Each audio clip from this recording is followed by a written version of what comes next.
Warga Desa Sengon, Kecamatan Tanjung, Kabupaten Brebes, menggeruduk kantor desa setempat, Kamis, 18 September 2025. Warga menuntut Kepala Desa Sengon, Ardi Winoto untuk mundur dari jabatannya karena diduga melakukan tindakan asusila.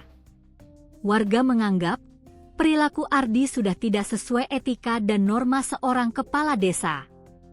Dalam surat tuntutan warga disebutkan, peristiwa berawal saat Kades terlihat masih di rumah seorang perempuan berstatus janda pada Kamis, 11 September 2025, sekira pukul 1.15. Warga lantas melakukan penggerebekan. Dalam penggerebekan itu, warga mendapati Kades bersama 3 orang lainnya, yaitu 1 laki-laki dan 2 perempuan. Atas peristiwa tersebut, warga meminta Kades memberikan klarifikasi secara langsung dan mengundurkan diri dari jabatannya.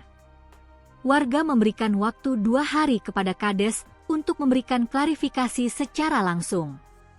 Jika tidak, warga mengancam akan kembali menggeruduk kantor desa kembali dengan jumlah massa lebih banyak. Dalam demo tersebut, warga juga kecewa karena Kades tidak ada di lokasi. Warga hanya ditemui perwakilan pemerintah desa dan kecamatan.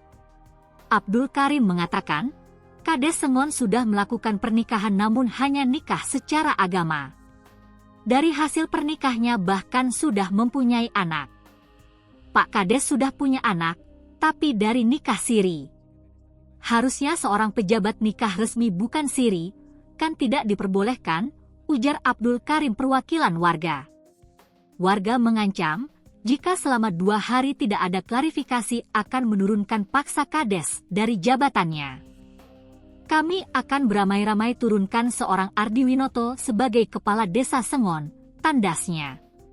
Sementara PLT Camat Tanjung, Nanang Raharjo mengatakan, akan melakukan pembinaan terhadap Kepala Desa Sengon.